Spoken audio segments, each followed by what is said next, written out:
What's up, Patreon? I wanted to take a moment to talk a little bit about subcontracting and alignment and these two concepts, how they relate to me, how they might relate to you.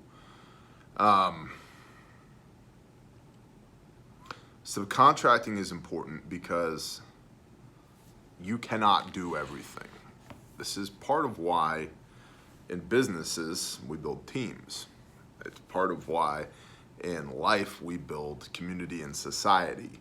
It's part of why you should have a MAG at a minimum for preparedness reasons.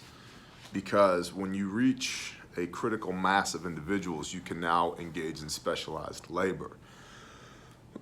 That the guy who plants the potatoes doesn't need to trim the sheep hooves and guard the gate at night, because there's not enough of that guy or girl to go around day after day of that routine to make life enjoyable to the point that it's still worth defending.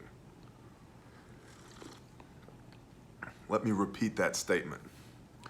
There's not enough of that guy or girl to go around under those circumstances to make life enjoyable enough that it is still worth defending. Okay?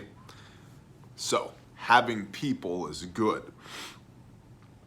Not people that you, how shall we say this politely, bear the burden of, but people that help you bear the burden. Okay? You're not looking for people to support. You're looking for people that will help support each other.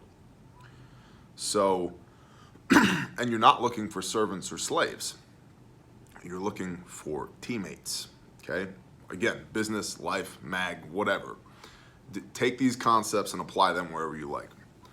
But when it comes to subcontracting, what I mean by that is somebody or somebodies, an authoritative body or an individual needs to have executive authority to say, yes, we're doing that, no, we're not doing that, or that's a great idea, but what about this?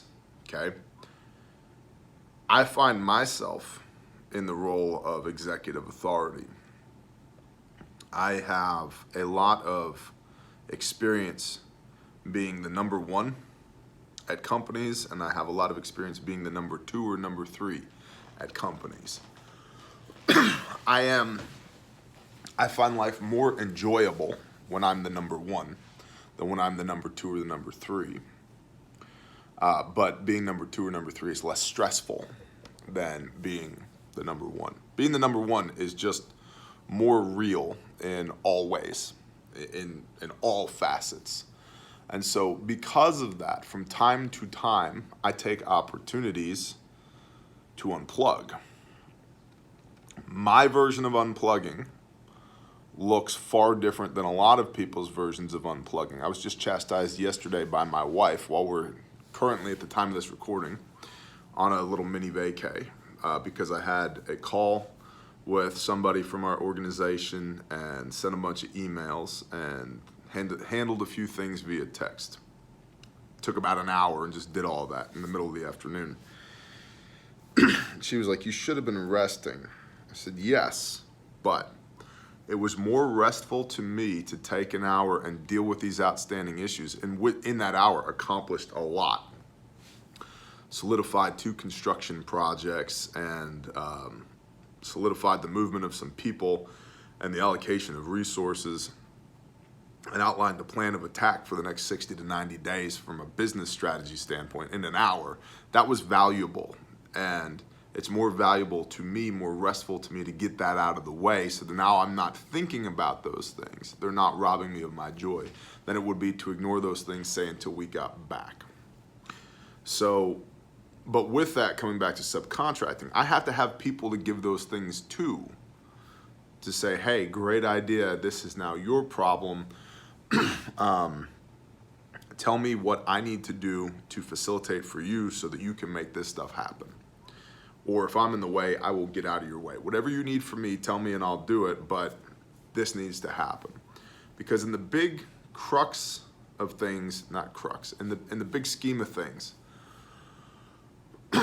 I have one job, really, at this organization. From a Grindstone Ministry standpoint, what do I need to do? I need to talk to y'all about the deployments that we have, what we're doing and why we're doing it, who we're partnered with, why we are partnered with them, what the goal of that partnership is. And frankly, to do this, I need to do this. Read this word with y'all from a Grindstone Ministry standpoint.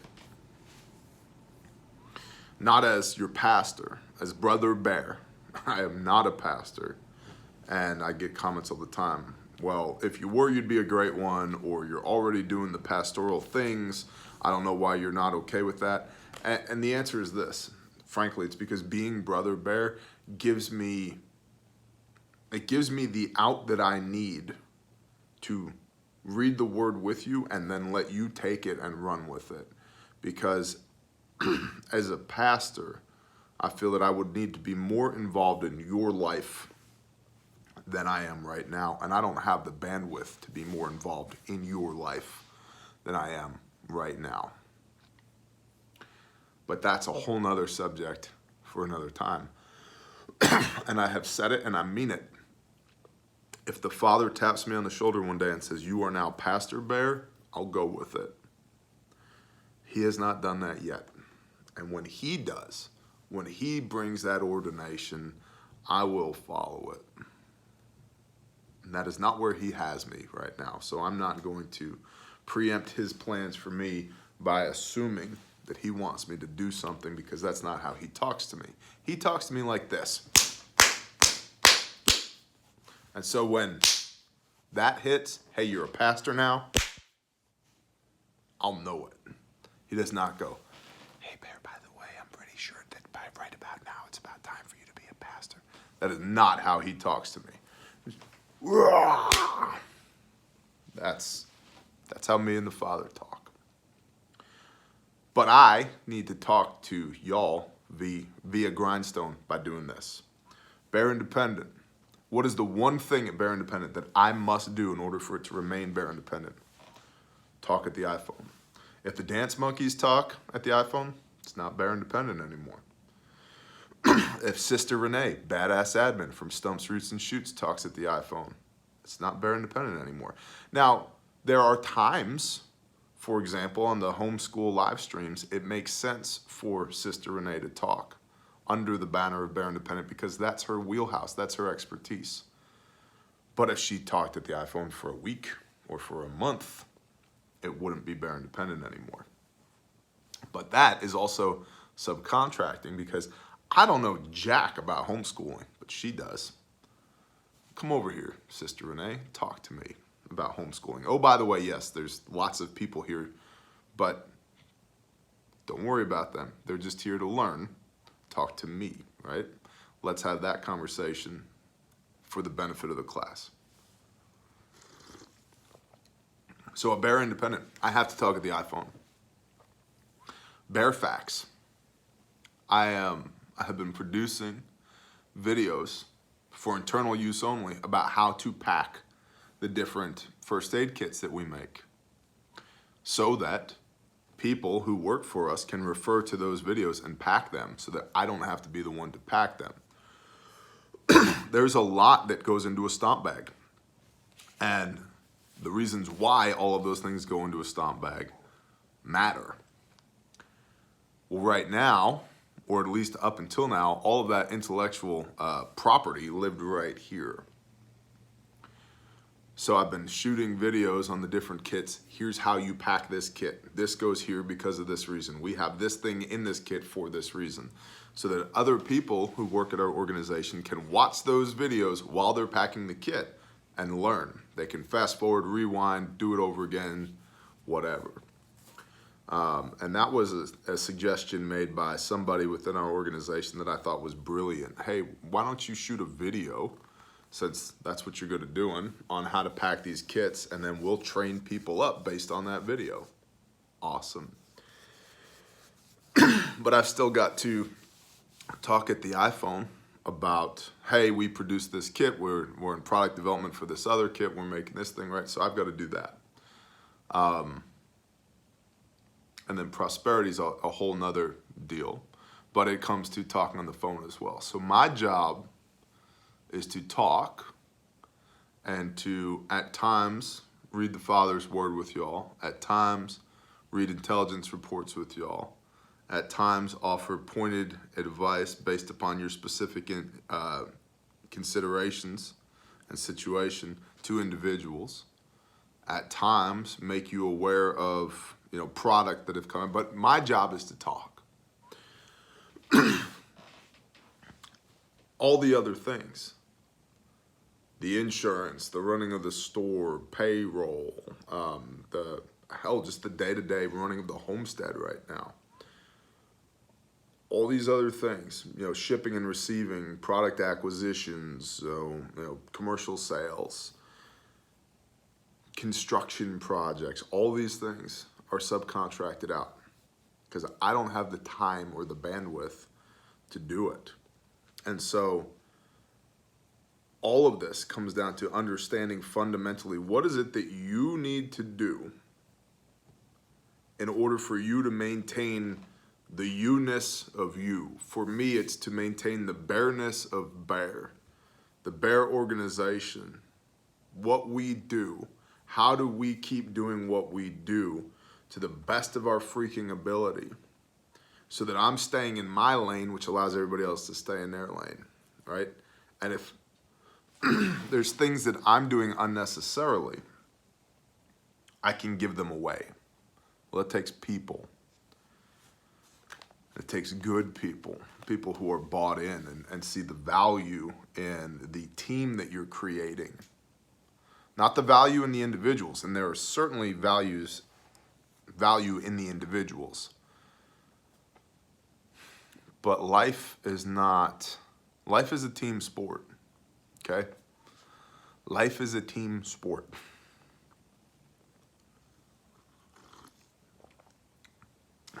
And once by the time you're a teenager, you can start picking your own team. And you should be. You might have started with a bad team. That doesn't mean you can't get your own skills up so that other people go, that's a good player. We might trade a couple of our bad players for that one good player. We want that person on the team, okay? So subcontracting. If there's things that you shouldn't be doing that are a poor use of your time, give it away.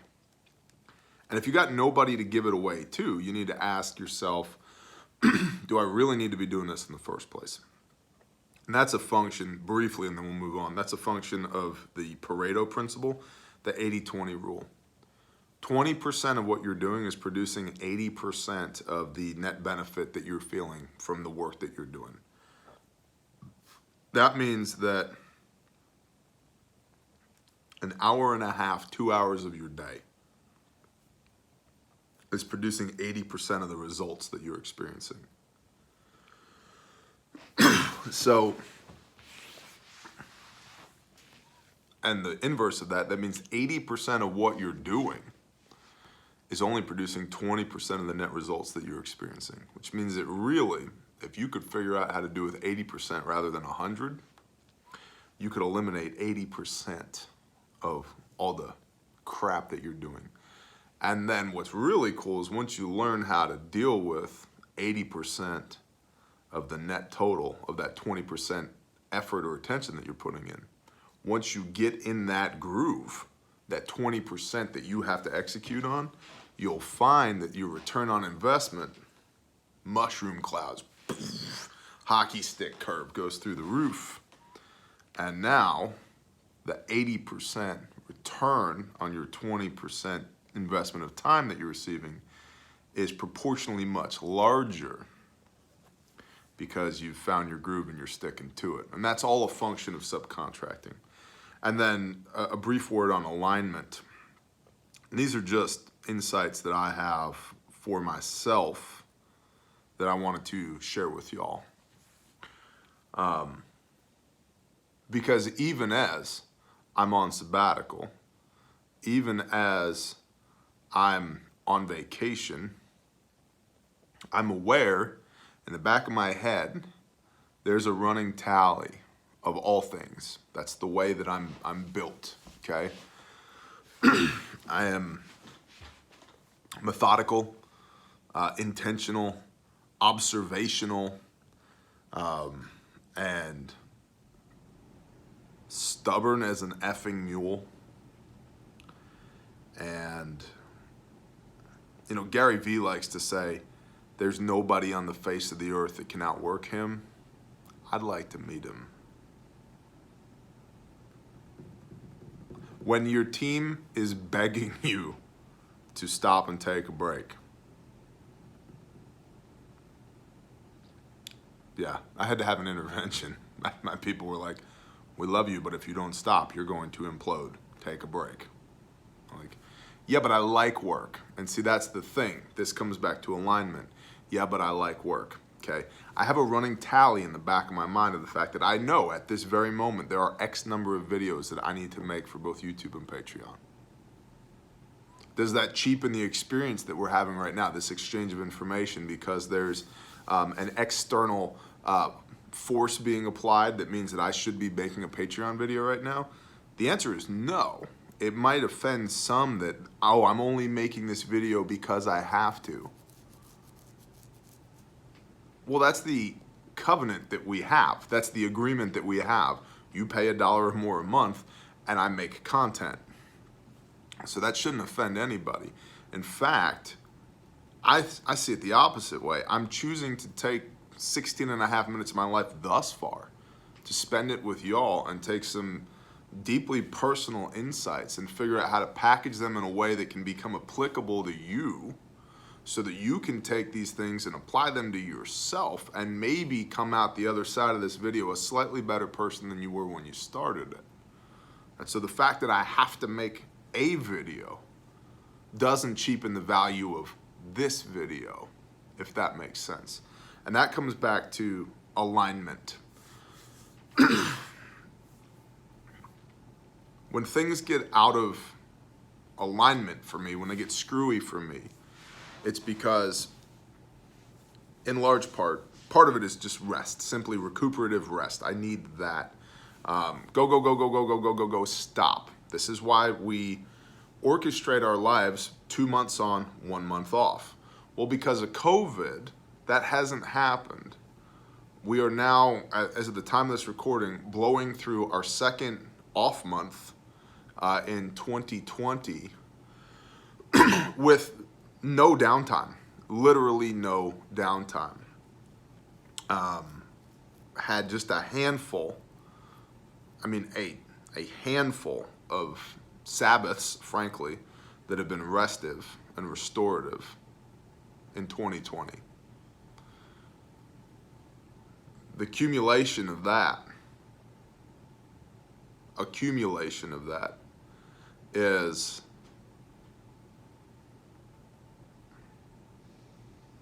degrading almost. It degrades one's soul. It wears on you. And so, alignment. We have these ideals of how we want to live, how we want to behave, what we hold dear. And then we have the actuality of our existence, these two different things. And they are at war with one another. It's the same concept of spiritual perfection embodied in Yeshua HaMashiach, of Jesus the Christ, right?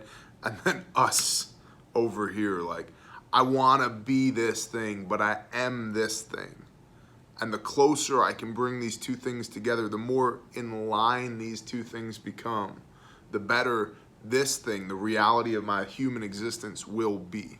The closer to that perfect ideal of spiritual perfection I can get, the better I will be. Now, obviously, myself nor anyone else can achieve that spiritual perfection, but it doesn't mean we don't try. And so it's in that daily struggle against oneself, against the ideal, that we make those baby steps every day, that we get marginally better. We get a half percent better cumulatively every day. Well, at the end of the year, it's like compounding interest. It just starts to snowball.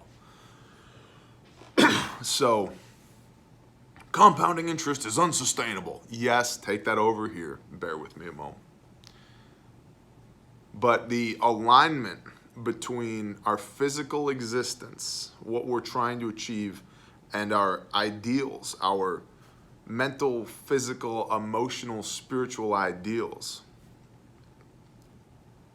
Alignment or lack thereof. If there's congruency between these two things, we lead less of a friction, there's less friction in our life, okay? Things are easier, or at least there's less suffering in your life. If there's misalignment between these things, there's more friction when you're like, I want to do this, but this keeps happening, or we're just barely intersecting on these things. There's a lot of friction there. And that friction can induce suffering. And that suffering can rob you of your joy. And I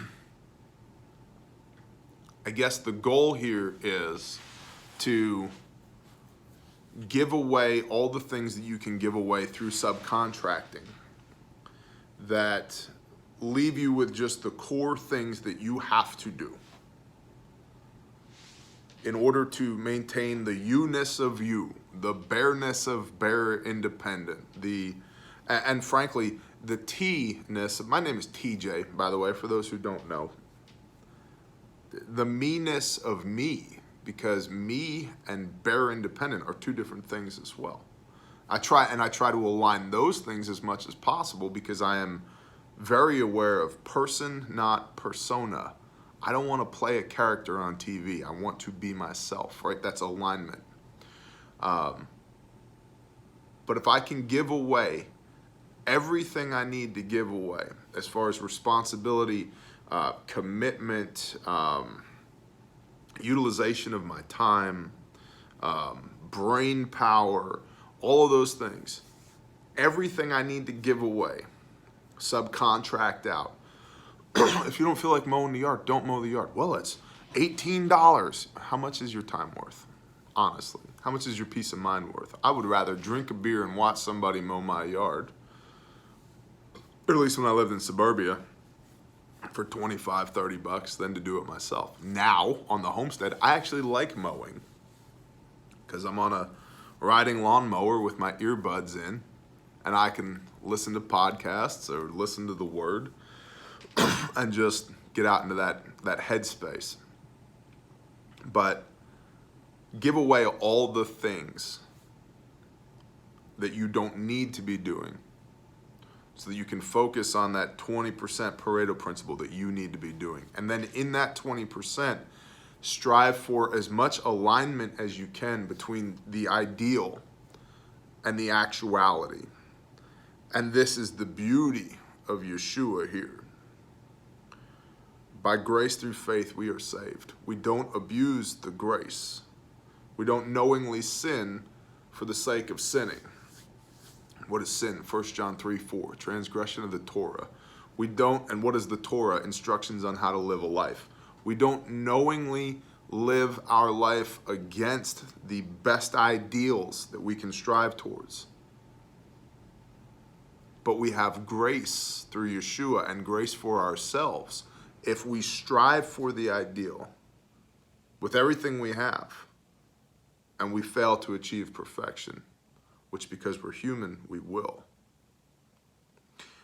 And getting as much alignment between your physical existence, you here right now, and the ideal, physically, mentally, emotionally, spiritually, with the grace of acceptance that these things are never gonna be perfect. They can't be perfect. They can be close, but they can't be perfect.